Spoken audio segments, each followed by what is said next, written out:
రెండు జాతీయ పార్టీలు బడేబాయ్ చోటేబాయ్ కలిసి తెలంగాణకు ఇచ్చింది గుండు సున్నా అని కాంగ్రెస్ బీజేపీకి ఇచ్చారు. 8 స్థానాలు ఇచ్చినందుకు కేంద్రం తెలంగాణ ప్రజలకు గుండు సున్నా ఇచ్చిందని, లోక్సభలో గులాబీ కండువా ఉంటే పరిస్థితి వేరేలా ఉండేదని సిద్దిపేట పట్టణంలోని పాత బస్టాండ్ సర్కిల్లో బీఆర్ఎస్ పార్టీ యువజన విద్యార్థి విభాగాల నాయకులు తెలంగాణ పట్ల కేంద్ర ప్రభుత్వం నిరంకుశ వైఖరికి వినూత్న నిరసన కార్యక్రమం చేపట్టారు.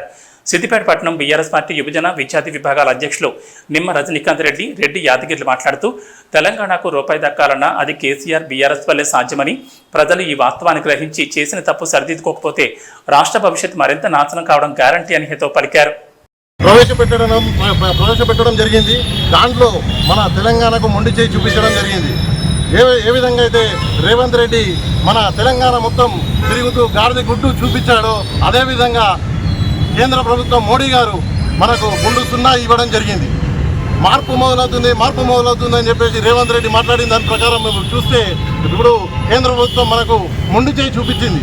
బడ్జెట్లో దాదాపుగా తనకు మిత్రపక్షమైనటువంటి ఏపీ కానీ, తనకు మిత్రపక్షమైన బీహార్ కానీ వాటికి బడ్జెట్లో ప్రధాన పాత్ర చూపించి మన కేంద్ర ప్రభుత్వం తెలంగాణని కనీసం ఆ బడ్జెట్లో మనల్ని ప్రస్తావించకపోవడం దీన్ని సిగ్గుచేటుగా చూస్తూ, అదేవిధంగా మన సిద్దిపేట గడ్డ ఉద్యమ గడ్డ ఇక్కడి నుంచే ఉద్యమం స్టార్ట్ అయింది. ఇదే విధంగా మీరు బడ్జెట్లో తెలంగాణకు మొండి చేయి చూపిస్తే కేంద్రం కావచ్చు, అదేవిధంగా రాష్ట్రం కావచ్చు, మేము ఖచ్చితంగా ఉద్యమిస్తాం. ఇదే సిద్దిపేట గడ్డ మీకలి వీళ్ళ దిష్టి బొమ్మను దహనం చేస్తూ మేము హెచ్చరిస్తున్నాం.